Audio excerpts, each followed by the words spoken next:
الحمدللہ رب العالمین والصلاة والسلام علی نبینا محمد وعلی آلہ وصحبہ اجمعین۔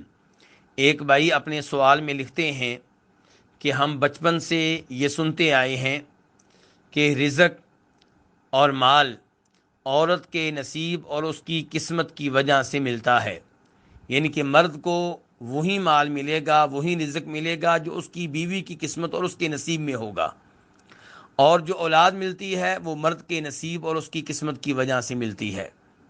تو کیا یہ بات صحیح ہے؟ تو گزارش یہ ہے کہ یہ بات بے اصل ہے اور بے حقیقت ہے۔ قرآن و حدیث کی نصوص سے یہ بات معلوم ہوتی ہے کہ ہر ایک کی قسمت لکھی ہوئی ہے، ہر ایک کا نصیب لکھا ہوا ہے، ہر ایک کا رزق لکھا ہوا ہے، ہر ایک کی اولاد لکھی ہوئی ہے۔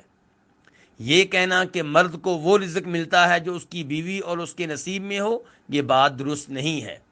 اللہ رب العزت قرآن حکیم میں ارشاد فرماتے ہیں وَمَا مِن دَابَّةٍ فِي الْأَرْضِ إِلَّا عَلَى اللَّهِ رِزْقُهَا، زمین پہ کوئی بھی ہے اس کا رزق اللہ کے ذمے ہے، اور اللہ تعالی ہر ایک کے ٹھکانے کو جانتے ہیں۔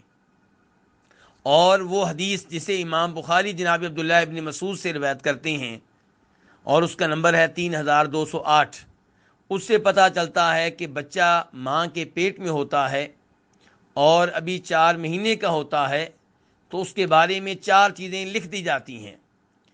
اس کا عمل لکھ دیا جاتا ہے، اس کا رزق لکھ دیا جاتا ہے، اس کی عمر لکھ دی جاتی ہے، اور یہ بھی لکھ دیا جاتا ہے کہ یہ سعادت مند ہوگا یا بدبخت ہوگا۔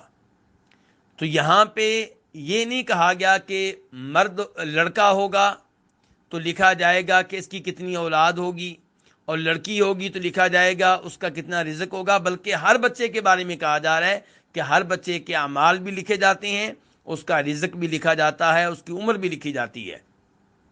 اور ہمارا بطور مسلمان اس بات پہ ایمان ہے کہ ہر ایک کی تقدیر، ہر ایک کی قسمت، ہر ایک کا نصیب اللہ نے بہت پہلے لکھ دیا ہے، وہ لڑکا ہو یا لڑکی۔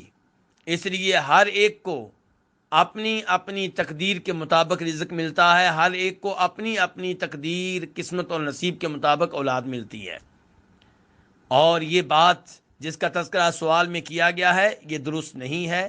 اللہ رب العزت ہمیں صحیح عقائد اختیار کرنے کی توفیق عنایت فرمائے۔